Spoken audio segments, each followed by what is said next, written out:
Hello, hello, hello, my friends. Thank you for joining me. I'm Nicholas W. Fuller. I'm your host for Person Behind the Pages, the show where we get to know the people that make the things we love. Today, I'm joined by my friend for many years, Caethes Faron. Hi, Caethes. Hello. So, Caethes, I was trying to go back through pictures and such and figure out how long we've known each other, and I'm not positive, but best I can tell, we first met like about 10 years ago. And Yeah, yeah, which that's is wild, that's about right. It was at the library in right? where was that? In Florida, Right? yeah. Right? Lovely little happenstance that we even met each other at all, and that's a fun story that I definitely want to get into a little bit. But since then, you've had like a few different jobs at different points in your life. You've worked different jobs at Disney. I know you're a Disney nerd. I want to touch on that just a little bit. You've become a full-time writer, though. You also manage advertising for other writers. You were nominated for the Goodreads Romance Members Choice Award for all-time favorite male series in 2014, back a minute ago, still kicking ass. And you're the president-elect of Novelist Inc., an organization for professional novelists. Caethes, you've been busy. Oh, and we didn't even touch on your giant move, which we're going to talk about too, but it's good to see you. I'm so looking forward to catching up with you. It's good to see you. It's been a long time. We Right? we should have done this earlier. Yeah, well, better late than never. Yeah, I know. And you've had a lot going on too. Don't act like you're not busy. Yeah, there's been, a thing or two, a life change or two, no big Yep. deal. But so let's jump into questions, Cathis. The first thing I want to ask you, go way back. You've been writing for years, but when did you first know, you know what, I want to write a book. I want to be a writer. Was this something that you knew way back when you were a little girl, a wee little thing? Or is this kind of something where you were like, you know what, regular work is lame. I want to just make stuff up all day. I've been writing, I mean, my whole life. When I reconnect with people like from my childhood and I mention that I'm an author, they're like, that's the least surprising part of my life to them. As a kid, I loved reading, I loved writing, but to me, writers were like just these imaginary fantasy, Right. people. I didn't really think that it was something you could do. Um, when I started to actually think, oh, I could actually do this, was about 2011. I started putting my work out there online. Um, I do have to say that self-publishing is a huge part of it. If the self-publishing revolution had kind of never happened, I don't know that I ever would have, because the whole querying and going through an agent and getting a traditional publisher was never something that appealed to me. Um, I don't blame you. so I got started, realized that I could like blog about books and, do all these things tangentially related. Joined the Amazon affiliate program and realized that I was actually making close to what an author makes on their book through a traditional publisher just by, promoting books. And then started serializing my work online and Oh, neat. then published on Amazon. And it's worked out really well. That's cool. I'm not sure I knew that you initially serialized your work online. That's pretty neat. Very cool. Yeah. So you've been published for quite a while. You were one of the early adopters into the indie revolution, which is a perfect segue into kind of when we met. I want to tell this story. So yeah, we were both interested in a book signing in a library in Florida. We both lived in Florida at the time, and this wasn't like next door for either one of us. This library was a bit of a drive. But we went there, and there was, a couple authors that were kind of big at the time, kind of big now still, but yeah, and we got to meet them. What I love about that, though, the story is just uh, my first clue that book people are just awesome people, because we got to meet these two authors that are a little bit, certainly bigger than I was at the time, and um, but we were like, hey, we're writers too, and they were like, yeah, great, come with us. We're gonna go get burgers after this, and so we all went out and hung out, and like that's when I really got to know you. Kind of talked to them a little bit too. Ended up making, a friendship that would be life changing for me. But that's a story for a whole other thing.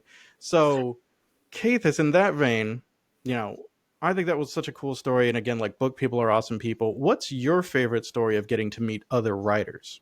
And it doesn't have to be that. It probably is not that one, Well, that's a really cool story. right? That was a really great night. It's funny because writers, we tend to be very introverted people. Right. Um, Until we meet other and writers, right? yeah, and then we meet other writers, like we find our people. And I Yeah. think for me, that was a huge surprise about this profession because I was Mhm. like, ooh, being a writer, that's going to be awesome because I can be alone and I don't have to talk to people. This is great.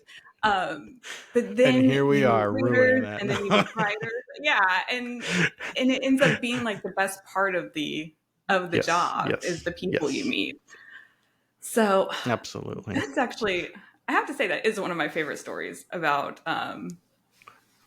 meeting authors. I do remember my first Novelist Inc. conference, which also Hmm. takes place in Florida.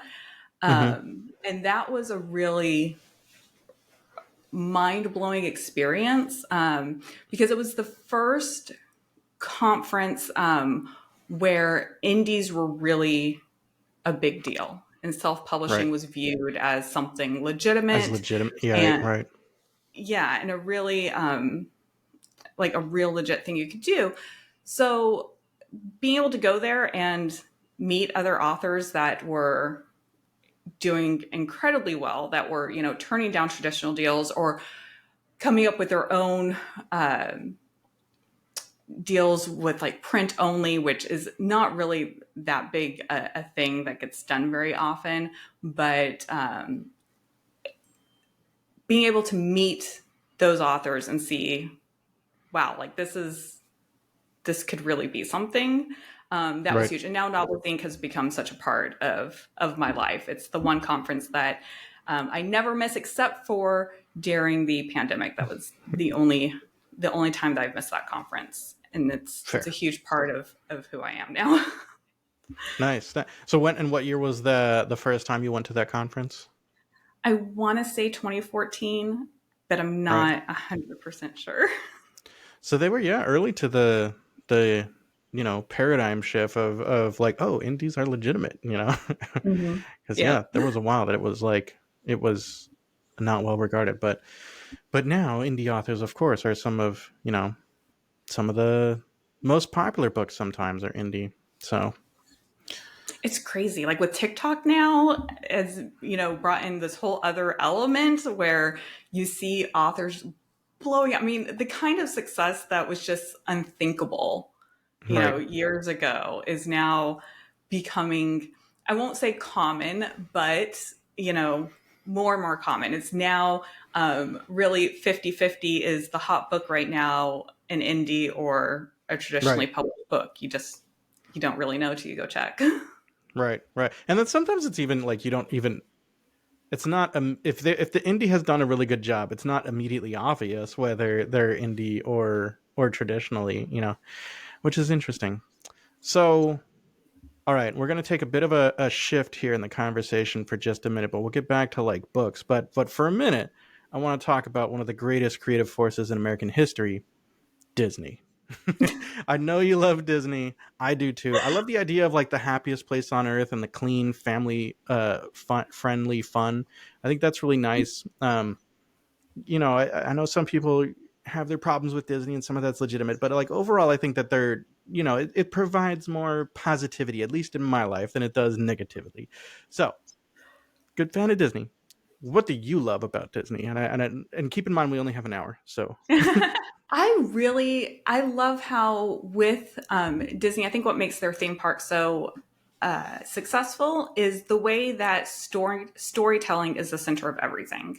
mm, So everything is about maintaining the story. I love. I had when I used to work at Disney, I would have this background on my desktop, which was a quote about Pixar saying, you know, the technology supports the storytelling and the storytelling inspires the technology. It was something along those lines. And I loved that aspect of it, that everything comes back to story. I was able to I worked in the parks, I worked with the Disney Vacation Club, and I worked with Disney Cruise Line. And no matter what division you were a part of, it always came back to the story. What is the story that we're telling our guests that we want them to buy into and be immersed into? And I just thought that's always been such a neat thing to me. And it's something I actually just recently listened to an audiobook about Ub Iwerks and Walt Disney, which a lot of people don't know who Ub Iwerks is. You have to be a real Disney nerd to know that name. But he worked with Walt in the early days, and he was actually technically a much better animator. I mean, he really revolutionized animation. All the technological advances were really his. Uh, But cool. no one knows who he is. And the Right. reason is because the storytelling was Walt's strong point, whereas the technology and the advancement was Ub's strong point. And Mhm. so that's why everyone knows who Walt Disney is, and no one really knows who Ub Iwerks is. So one sort of reminds me of Steve Jobs and Steve Wozniak, who are the two people from Apple, and Wozniak is widely regarded as the tech genius, but Jobs was kind of the marketing genius. He was, Mhm. and so not as many. I mean, there's a good number of people, nerds like me, that know Wozniak, but Yeah. it's not the name that Steve Jobs is. So that's interesting. But I think like you there's that dumb line from the 50s of like behind every great man there's a great woman, but I think behind every great person there's just a huge team, and they don't get the credit. Sometimes I love that what you're talking about storytelling, but sometimes I feel like our storytelling does too much to put like one person, or like our cultural storytelling puts one person on a pedestal and kind of disregards all the other people that were a part of making that one person a success. And I don't know how you Absolutely. change And I that, mean, but our brains are really wired that way. Like they're that's true. wired to latch onto that. And one thing that this book I just read went into was how the creation story of Mickey Mouse has even evolved. And it's not the common creation story is not actually how Mickey Mouse was created. Ub Iwerks drew a bunch of different drafts, and Walt picked one, and that became Mickey Mouse. And Mickey has evolved throughout the years. But our brains crave story, and we Yeah. as human beings will reward the people who give us that story. And so Oh wow. now, really, the creation of Mickey Mouse was one of the first stories that got out there, and that was used by a company. Like before that, companies didn't really develop stories around the products they created. But then after that, it's now become a very common thing for a business to have a creation story or a creation myth that they put out there into the public, and we reward the companies that do a good job at that, for good or Nice. bad. It's kind of Yeah. the way we're wired. Right. Right. The creation myth. Yeah. That's super interesting, and you're right. Yeah, we're so wired for story. And I love what you were saying about Disney and how the most compelling thing about it is how they carry that story through. And I think you're onto something there. And so of course, you actually segue this nicely back on track. You're now a full-time writer creating your own stories, huh? And full-time novelist. How many books do you have out right now? I want to say 17 sounds like the right number. Man, Um, man. so I talked to Rob J. Hayes not that long ago, who's an author that's kind of prolific, and I asked him this. I'm like, how many books do you have out? I can't. He's like, well, do you mean written or published? Because the number is different. And I was like, oh man, like, but he's like, yeah, yeah, crazy. Hashtag goals. I want to be like you and Rob someday. But that's amazing. So what is your favorite part of the creative process and the story writing process? What is the part that you get excited for, and then also what is the part that is pulling hair for you? Because I know there's got to be an answer for both. um, they're kind of wrapped up together, because my favorite part of the storytelling process is when I finally relent and stop trying to control the storytelling process. And that's really when the magic happens for me. Um, one of the Once I started publishing and making money at it, I thought, ooh, I need to like figure this out. Like, because this first one was a fluke. I need to figure out what I'm doing. And so I tried to like learn a writing process and Mhm. like outlining and all these other things. And it slowed my writing down so much. I would have so many more books out if I had just trusted my instincts to begin with, because I don't know. I don't know how it works. Like I've read so many books about outlining and structure, and it's just kind of like back there in my subconscious, and it works its way out. But like I never know what's going to happen, and every time I sit down to start a book, I have this panic, and I know a lot of other authors do too, where it's like, how do I do this? Is it really going to Yeah. work this time? Like, Right. what if this is finally the time where it doesn't all work out in the end? But it always does, and it's weird because I'll have a problem that I'm trying to solve and think about. And no matter how long I take, I will never come up with a solution. The only way for me to work through it is to actually just sit down and write, and Hmm. it comes out. And I don't, it has to be something in my subconscious, because every time that it comes out, like I can look back and see, oh, I left breadcrumbs to like get me here, but I Hmm. didn't consciously do it. Um, like the first book in my most recent series, Dragon Fae Prophecy, I didn't know the entire book who the bad guy was. No idea. I'm like, I hope I figure it out by the end, Wow. because I need to know who it is. Finally, and I finally got to the scene where it's revealed who the bad guy is. And I mean, I stopped writing for weeks because I'm like, I don't know who it is. And finally, I'm like, look, you have a pre-order up. Like this book has to get written. So I sat down and I started writing the scene, and I can still remember what it was like to just be there typing. And she gets to the part where my heroine reveals who the bad guy is, and I'm like, I can't wait to find out. And it came out. I'm like, oh, this is great. This is like the perfect villain. And then she explains why, you know, why this person is the villain. I'm like, sounds good to me. So that's my writing process, and things always go quicker and easier if I just accept that. Right. That is so contrary to every other part of my life, because I'm a meticulous planner in everything, Right. and that storyteller part of my brain is just like in rebellion Yeah. against like Right. the exact opposite of everything that I am. So I don't know where it comes from or how it works. I have to learn to trust it better. But Yeah. that is my biggest stumbling block. That's amazing. I like that. Yeah, definitely more of a pantser than a plotter when it comes to Yeah. the writing. Um, I feel you though, like my current work in progress. Like you well, I've got two work in progress. One is the one that we've talked about years ago, the How to P in Zero G, and that's got like a very very rough draft, but it's kind of on the back burner because the story is like a little bit like complicated, and I just needed time to kind of let that bake. And there were a couple points where now that I've had some time to think about it, I have had some good ideas, and I'm like, okay, I know how to make this work better now. But the other one I have is just thinking through it, the best way for me to kind of work through it is to start with the words. So I've been doing some dictation a little bit, and I find that if I just start talking about what's going on, then some idea is going to come. So I feel you. I think that is kind of part of the magic of the process that we're all chasing a little bit, right? Yeah, I love dictation. Recently, within the last few years, like I've been on and off with it, but my hands just can't.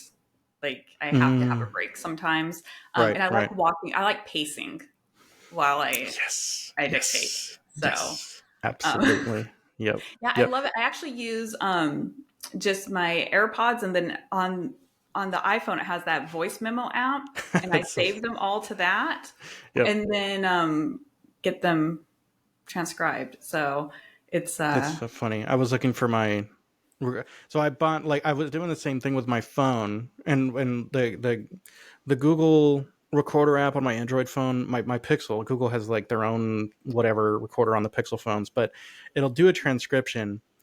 It's not that great. Like, it's never going to get my fictional names right and that sort of thing, But I was like, okay, my process now is I'll take that and like listen to it and then kind of type as I'm listening to it, and then I feel like I'm kind of getting like a second draft that way because I can pause it and like kind of develop an idea a little bit more, that sort of thing. But so with you with the pacing. Yeah, yeah, yeah. You should try. Have you tried Otter? I haven't yet. I have it, but I haven't tried it yet, so I'll have to give that a shot. Otter works really well. I was Yeah. using that until recently. I switched to Mac Whisper just because it's cheaper and um, it's like local on my. I hate things that are in the browser. I don't know why. I just Nah. do. So it's local on my computer, but Word. yeah, it's great the technology that we have now. Right? No kidding. Yeah, it definitely makes the whole process easier. Like You're of course, you're a full-time novelist now, as we discussed, but somehow you managed to also make time for a couple other things. There's the Novelist Inc., which we'll get to, but also you manage ads for authors as well, and that is something that I want to hear a little bit about because I've never talked to someone in an interview that's done that. So how did you get into that? I'm assuming it was just your own ads, and then someone was like, how do you do that? And you were like, well, what platforms are you doing and what's effective? And then is there like a structure to an effective ad? Do you like, do you lead with a hook, or do you know, tell me, is it just like kind of the book cover? What, tell me. so, yeah, I started out with Facebook ads Okay. and doing a little bit of Amazon ads, but for the longest time, Amazon ads were a mystery to me. Okay. Now it's like almost flipped. I do Facebook ads, but I don't enjoy it as much as I used to. Mm-hmm. Whereas I love Amazon ads. Mm-hmm. From just a work perspective, it's a different part of the brain. It's then the creative part of it. And with Amazon ads, you're not doing any creative. So you're not having to come up with ad copy or creative assets, things like that. So it doesn't take away from my creative well. So I love doing Amazon ads. With Facebook, Yeah, different it's beast. You need, yeah, yeah, right, it's like it takes up a completely different part of your brain. right. Mainly with Amazon ads, it's almost just like looking at spreadsheets all day, which sounds Okay. boring, but it's actually kind of And right, right. it You can be feel like relaxing actually. you feel like you Um, found the needle in the haystack in the spreadsheet, and you're like, oh, this works, yes, right? And yeah, yeah, yeah. I get it. yeah. So I really love doing Amazon ads. Facebook, but they're two. The interesting thing is that they are two completely opposite in a lot of ways Mm-hmm. platforms. Because like Facebook, if you tell Facebook spend $100 of my money a day, they will do it. Mm-hmm. You tell Amazon, I love your ads, spend $100 of my money, they'll be like, how about we spend 25 cents? And you're like, Oh, that's no, I very want you to spend interesting. all my money. Because Wow. Amazon is all about relevancy. So Uh they huh. want people more than anything to stay on the Amazon site. So if they serve someone an ad and they don't click on it, there's a chance they're going to click off of the website altogether. Or if they serve someone an ad and they click on it, but then they don't buy that book, there's Right. a chance they're going to be like, Amazon doesn't have what I want. I'm going to go look for what I want somewhere else and probably Sure. end up on Facebook.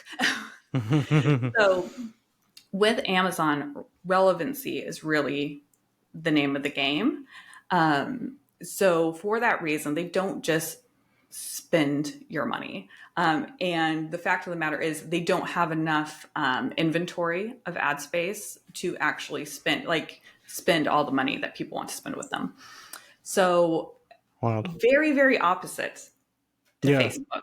And so you have to think about them completely differently.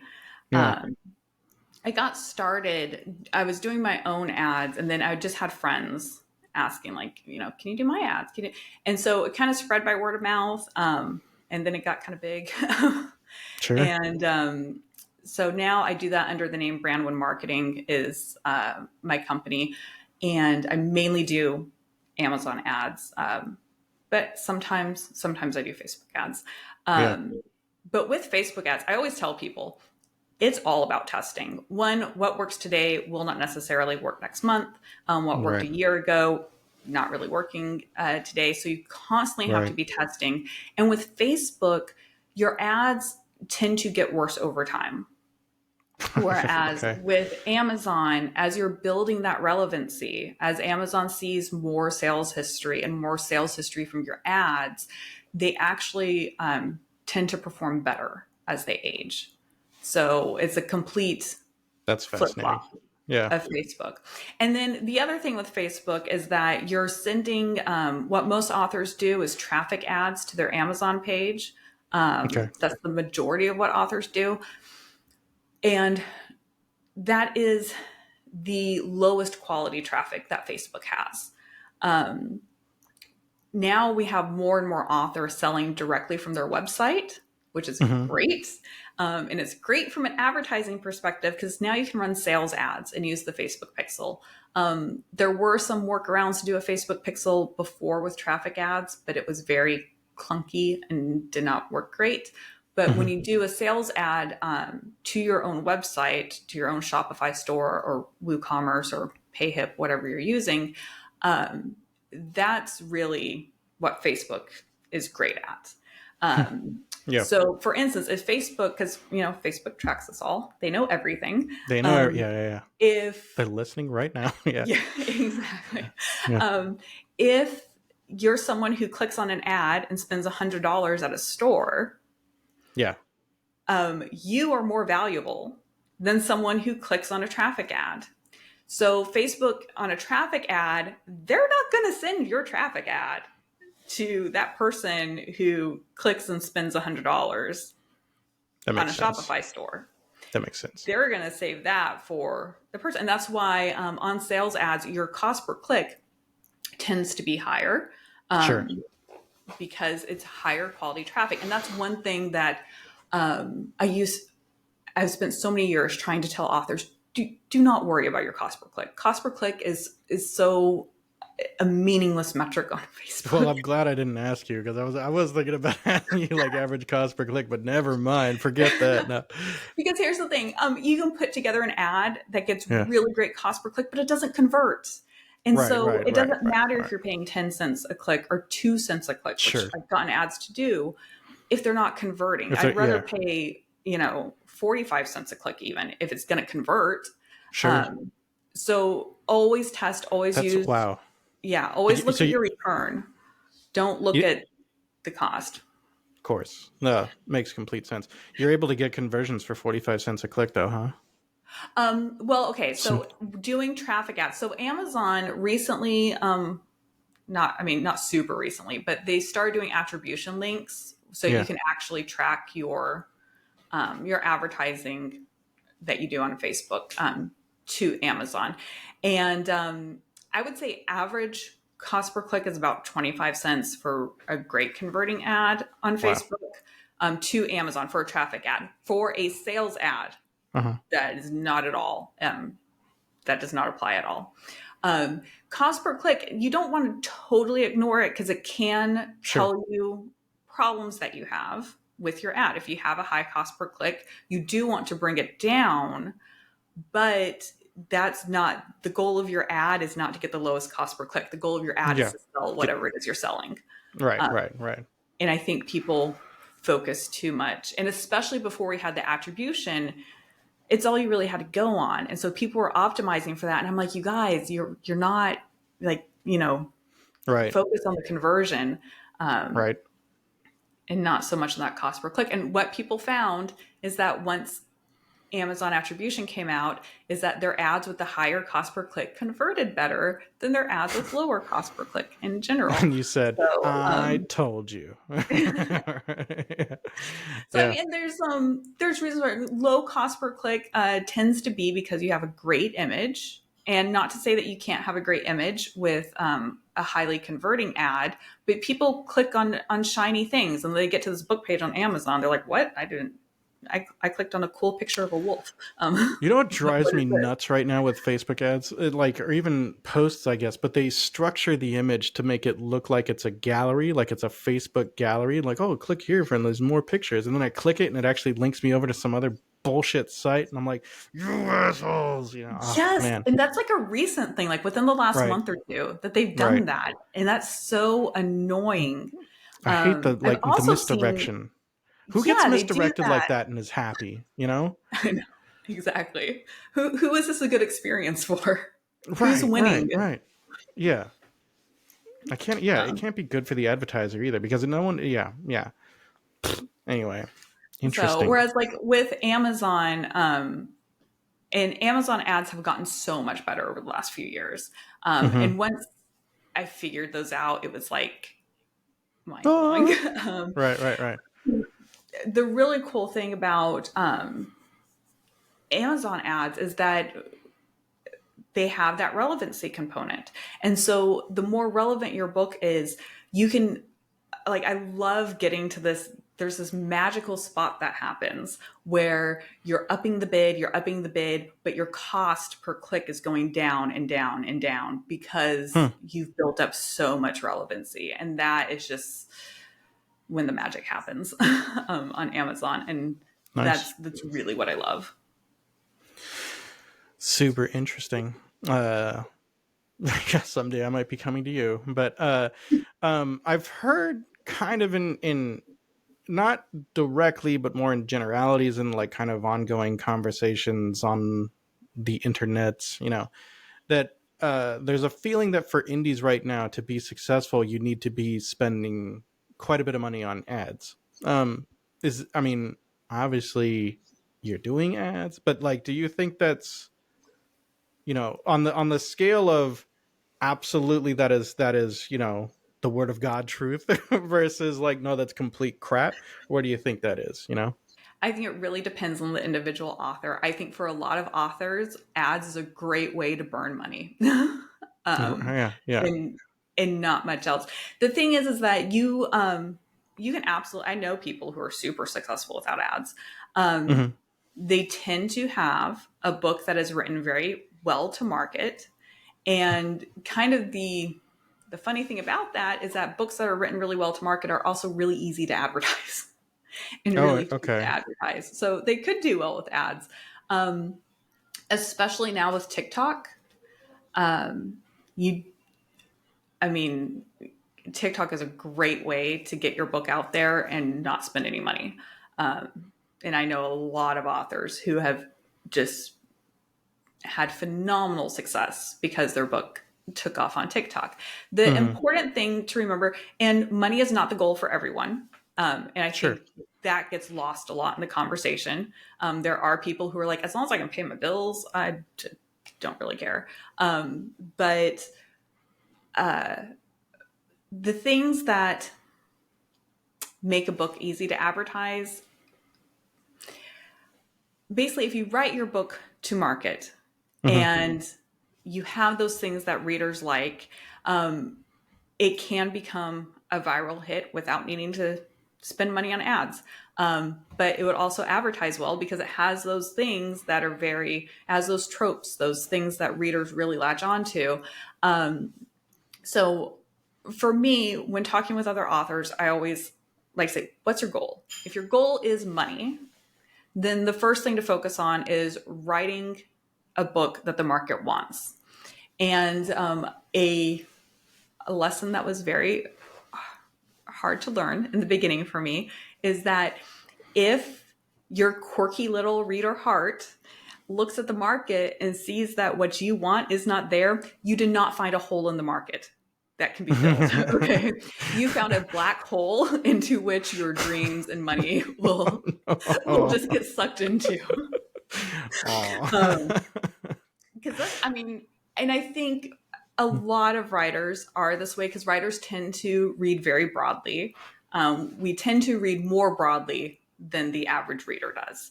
Sure. Readers tend to read a very narrow niche of what they like. And so writers, we kind of like, oh, I want to write the story I want to read. And I want to read this quirky little thing that is not out there. It's like it is not out there because you and five other people are the only other people who want to read this. And I've had those books. And I've had those books where like readers, I get really passionate fan Right. mail from Yeah. readers.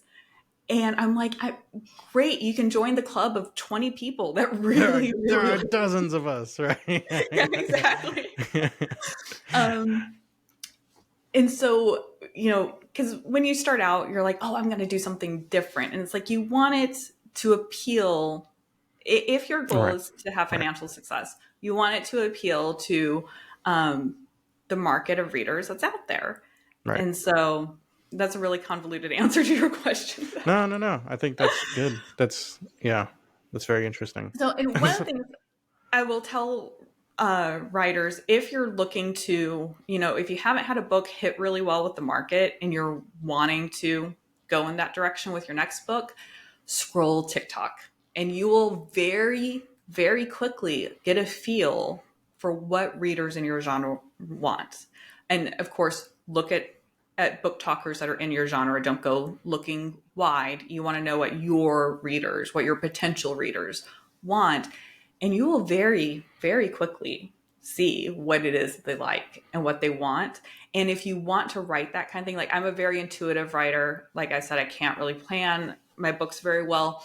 And so if you're an intuitive writer and you want to appeal to the market, then feed yourself what the market is reading, Yeah. that input, Yeah. have that be your input and not the quirky, fun little things that That the makes experimental fiction does.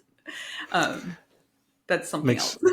so much sense. And I've kind of been avoiding TikTok, but I need to go get on it. And you're just like you're validating that I need to go finally bite the bullet and get myself on TikTok. So It's very addictive. You have to be good at setting boundaries. I feel like this is part of why I've been avoiding it. Like it's already, my phone is with me all the time, so now it's going to be even worse. But It's funny. I um, hated it when I first saw it because it would autoplay, and I felt right, like right, right.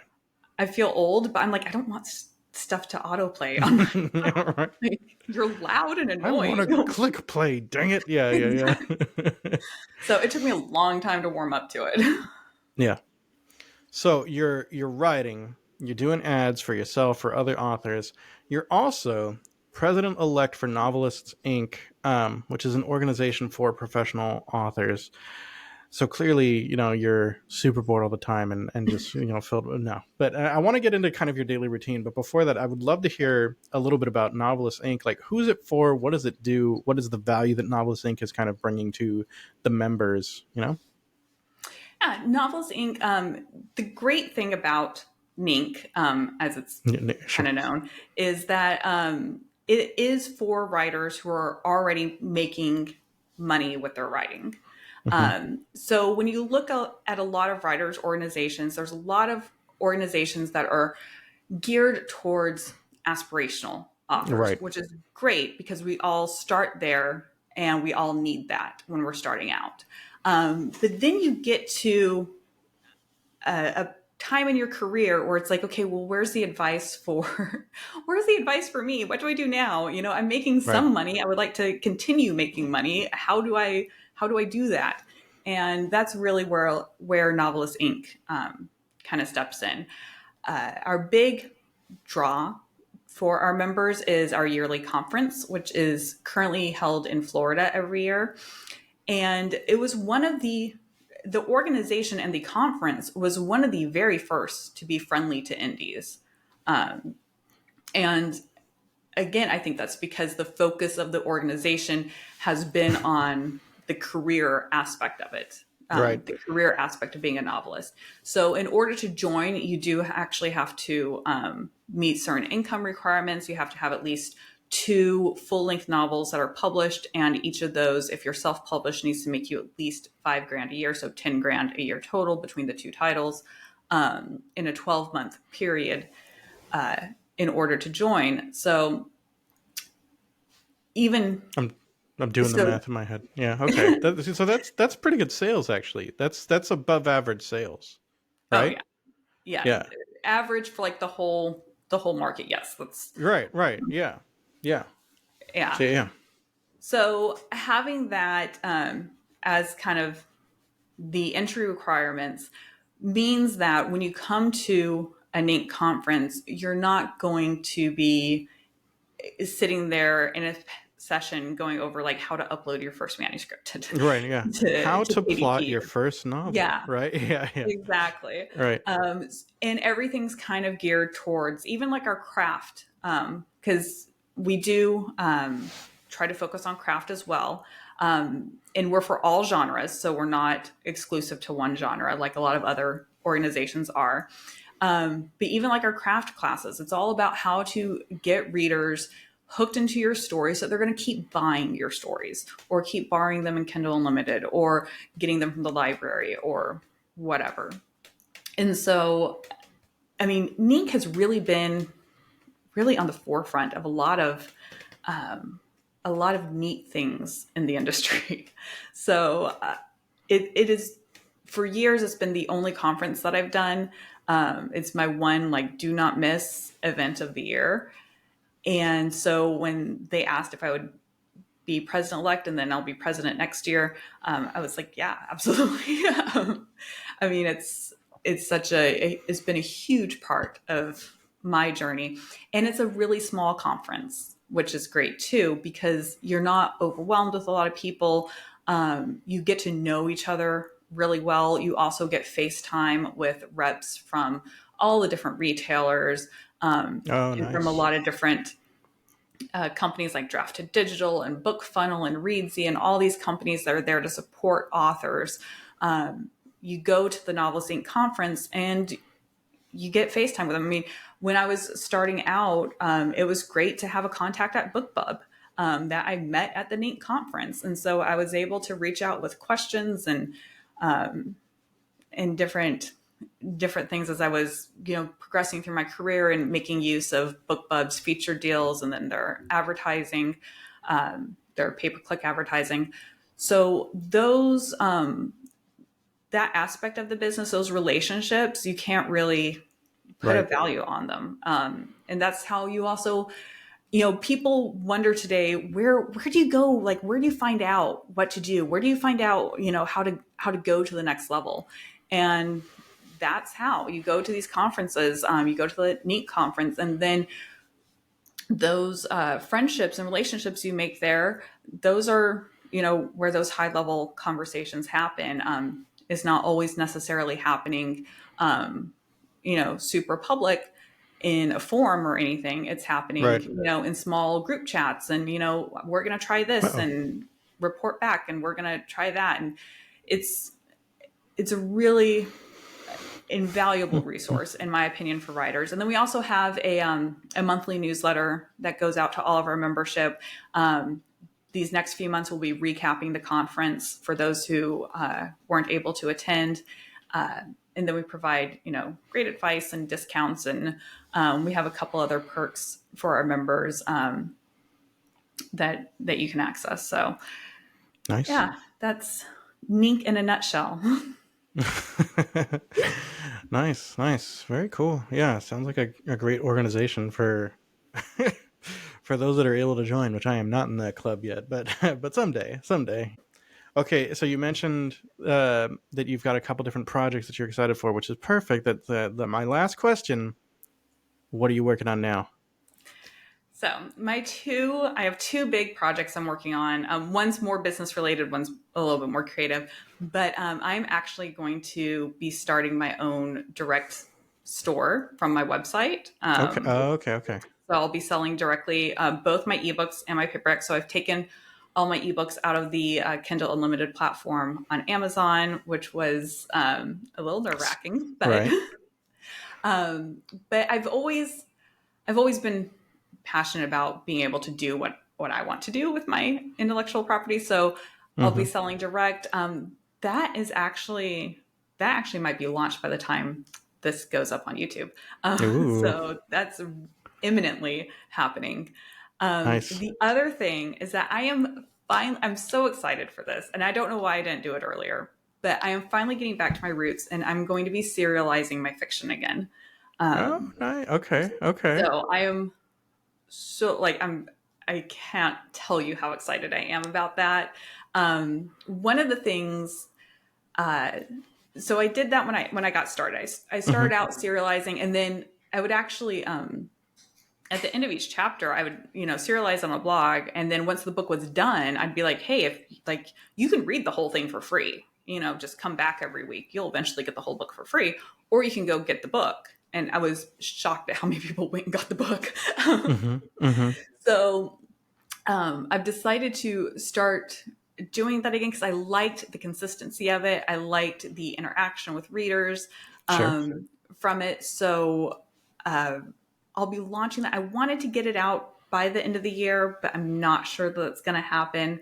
Okay. Um, but it will also allow me to focus or to do projects that aren't necessarily super to market.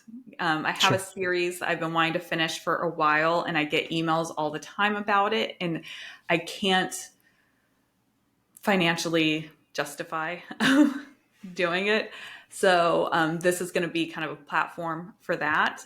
So I'm going to work as a membership where kind of on a freemium model, like you if you don't want to pay anything, great. You will be able to read the entire book for free eventually. Over Just time. keep Right. coming. Yeah, just over time. If you want to get access to more chapters than are currently publicly available, you can join a membership for that. Or you can also wait till the whole book's out and buy it as an ebook or paperback. But just giving readers different options, all the way from free to a paid option.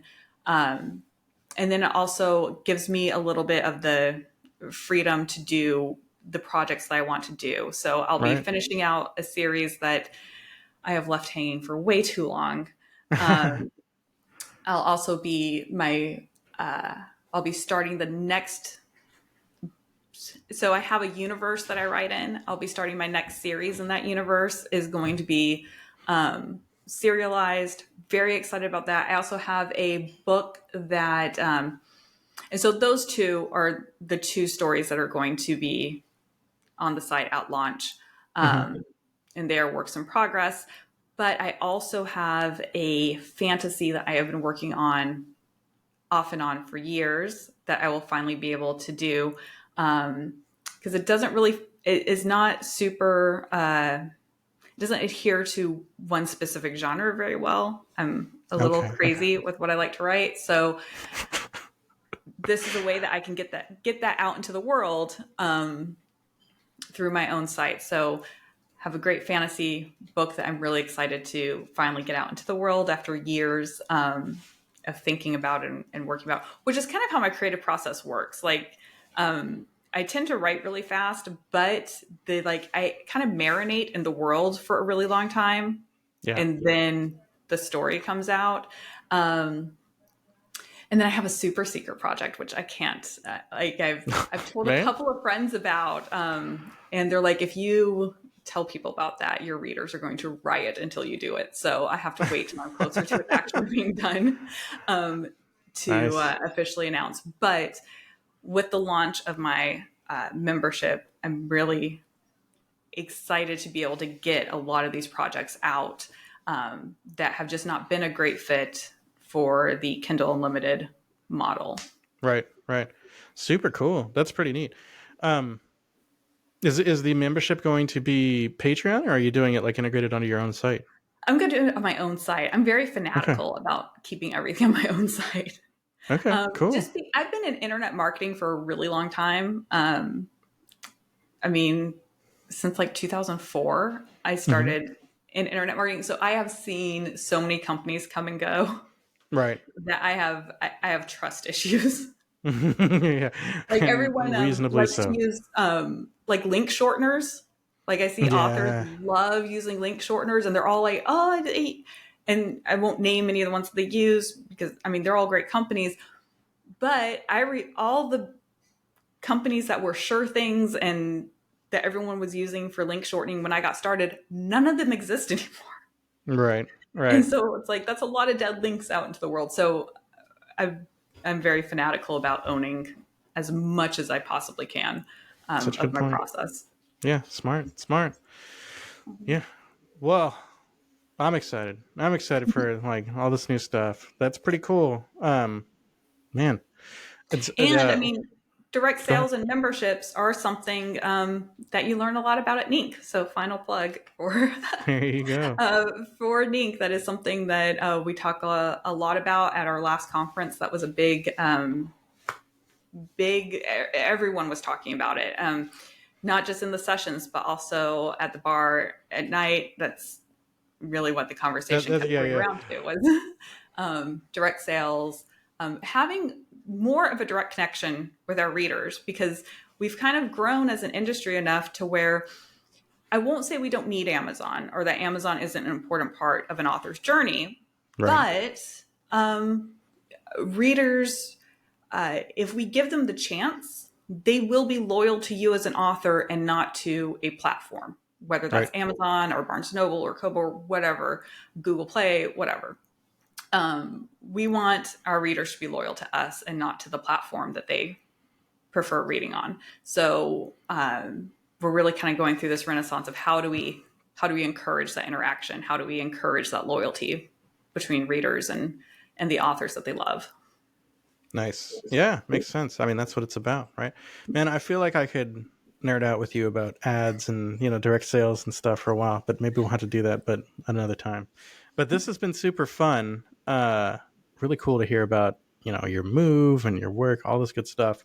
Where can people find and follow you online and check out all this awesome Secret Life stuff that you're about to have?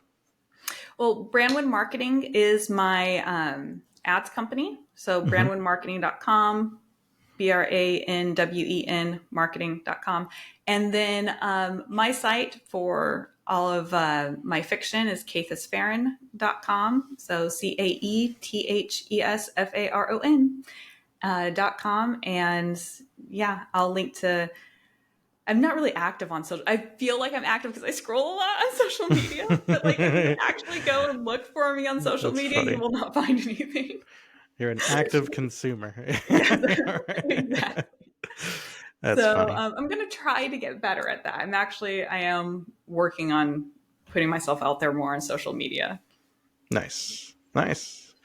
Well, great talking with you. And if you, my lovely viewers, have enjoyed this conversation, please give me that subscribe and check out some of my other interviews. Much of the same thing. I mentioned Rob J. Hayes, that I talked with him. He's written tons of books also. That was a fun one. But yeah, I've talked with, debut authors, New York Times bestsellers, the whole gamut, StarCraft 2 Shoutcaster. It's been fun. But thank you again, Caethes, for being here. And thank you for watching. If no one's told you today, you're an absolute legend.